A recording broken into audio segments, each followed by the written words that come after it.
Putin has struck a crippling blow to Ukraine's defense industry, and that's just hours before his first face-to-face meeting with Donald Trump since 2021. Russia claims fresh battlefield gains on the eve of the high-stakes Alaska summit. Releasing drone footage, Moscow says it shows the capture of 2 settlements in eastern Ukraine. The village of Iskra and the small town of Shrenbenevka, both in the Donetsk region annexed by Moscow in 2022. Now, Shrenbenevka sits near Tortesk, seized in February, and close to Kostiantynivka, which is one of Ukraine's last major urban strongholds in the region. And the Kremlin's advance has only been accelerating in the past few days. Ukrainian President Vladimir Zelensky admits that Russian forces have pushed up to 10 kilometers forward in a narrow front near Dobropilya. That is the largest single-day gain in over a year. But Ukraine is also striking back. On the same day, Russia took new ground. Kiev says that its intelligence units hit multiple Russian targets, including the Yuneka oil pumping station in Bryansk, which is an important hub in the Druzhba pipeline that supplies crude to Hungary and Slovakia. Well, apart from that, at least 13 people were wounded in a Ukrainian drone attack on Russia's Rostov-on-Don. 2 of the wounded are in serious conditions. Several apartment blocks were damaged in the attack as well.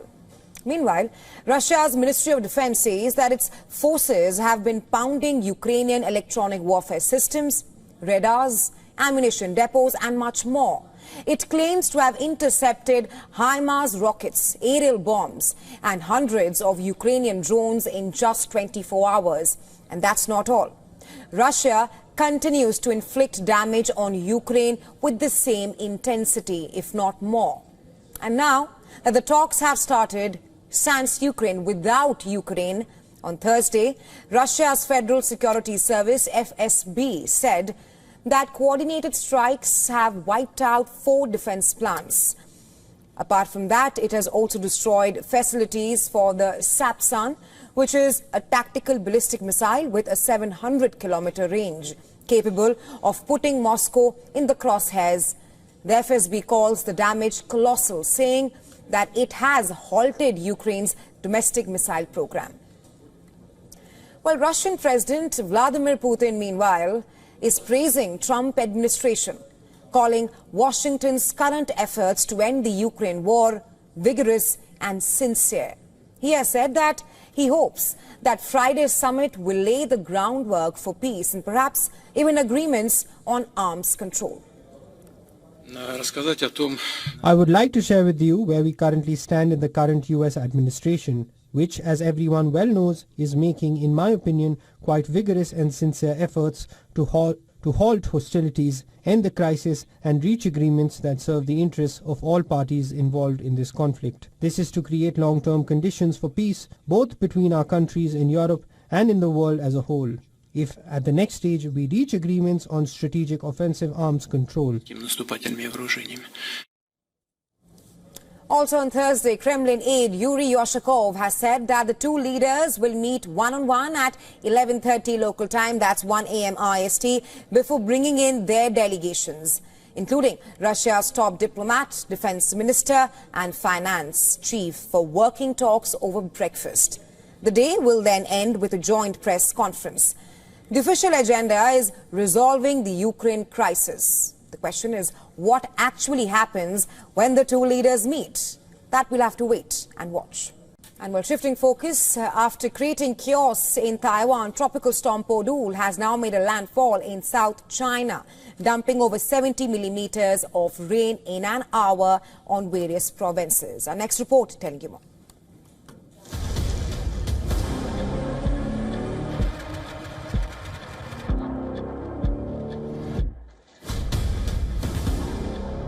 Heavy rain slashing roadways, creating traffic and making it difficult for pedestrians to walk on streets.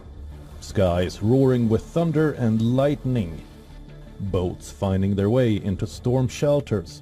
Typhoon Podul landed on Taiwan with a bang, but soon weakened into a tropical storm. And now it has shifted the course to China. drenching provinces of Guangdong, Hunan and Jiangxi, and is forecast to move further northwest. In Hong Kong, the storm disrupted hospitals and law courts, with a sea of umbrellas spotted outside these areas, prompting authorities to issue its highest level black weather warning. Several services also suspended operations due to the torrential downpour.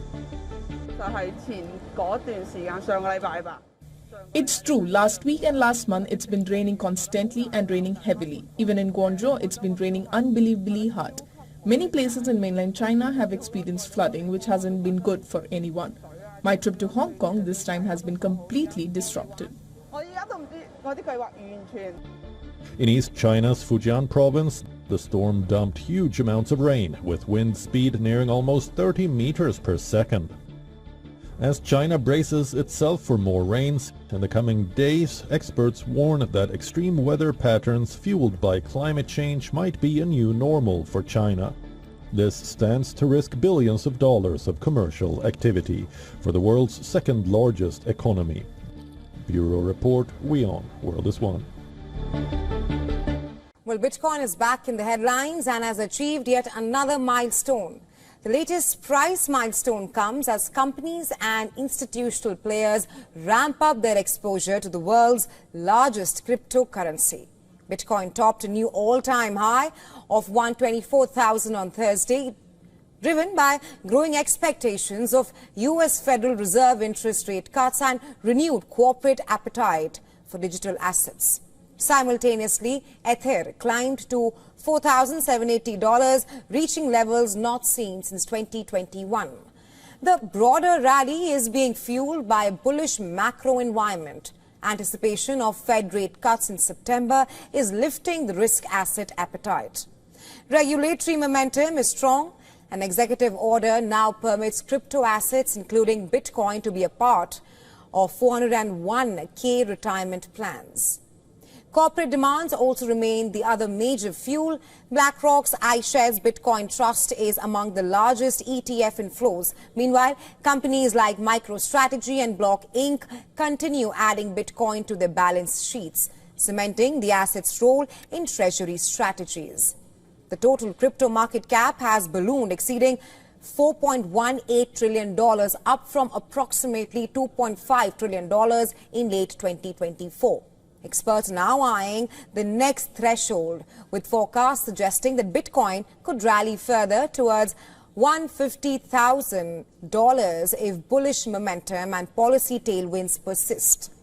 Meanwhile, broader markets are also riding the wave. The US dollar weakened, hovering near multi-week lows as rate cut probabilities increased.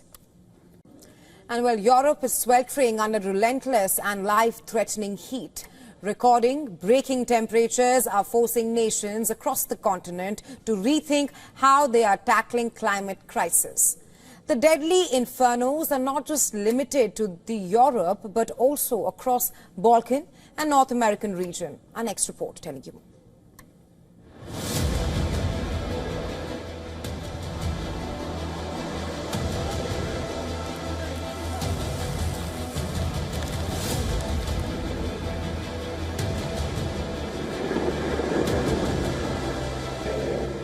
Europe is baking under intense heat wave. Extreme heat is breaking records across the continent, drawing bigger and stronger wildfires. Images show how smoke has engulfed over 80% of the region. Hundreds of firefighters are deployed in Spain, who deployed in unprepared landscapes, struggling to contain the deadly fires. A volunteer firefighter died from severe burns, and several people were hospitalized, as weather agency warned that almost all of the country was at extreme risk of fire. So if we have predefined fire control lines, if we have buffer zones, if we have fuel reduced zones where we in advance know we can use these structures for our advantage, like, tactical play. But as long as we expect firefighters in an unprepared landscape with no predefined control lines, no buffer zones, no fuel reduction to work, it would be it is basically unfair. Flames and dark smoke billowed over a cement factory that was set alight by a wildfire sweeping through olive groves in Greece. Authorities ordered nearly 8,000 residents near Patras to evacuate. Thousands of burnt vehicles stand in queue, showing the severity of the situation. A 38-year-old cafe owner stood in shock before the ruins of the beach bar, narrating the tale of her business burning down before her eyes. I couldn't imagine the fire would actually get as far as here. No way. Afterwards, I saw a video that was posted on Facebook, and still I said, impossible, this can't be it. Nearly 700 firefighters have been trying to extinguish the fire that set ablaze Portugal's Trancoso. Residents are worried that the worst has not passed yet. It hasn't passed yet. There's still more ahead. Let's see how it goes. There are still farms with animals. In Montenegro's mountainous terrain, firefighters assisted local residents who were using gardening hoses, portable spray pump systems and even buckets with water in an attempt to stop the fire from spreading. One army soldier was killed and another badly injured when a water tanker they were operating overturned. Not just Europe, but Northern America is feeling the heat. Planes and helicopters were deployed near Canada's Halifax as thick plumes of smoke rose above the trees. Homes, factories are charred. Livestock face grave risks as the infernos continue to whirl. Across the Mediterranean and Balkan regions, not only are arsons suspected, but scientists and climatologists have warned that climate change is real, and the fires are only going to get deadlier. Bureau Report, WION World is One. Earth's North Pole is one of the most mysterious and inaccessible places on the planet. Russia, one of the 8 Arctic nations, is now undertaking yet another polar expedition to uncover its secrets. WION's principal correspondent, Siddharth MP, gets us this report from Russia's largest port city of Murmansk. Take a look.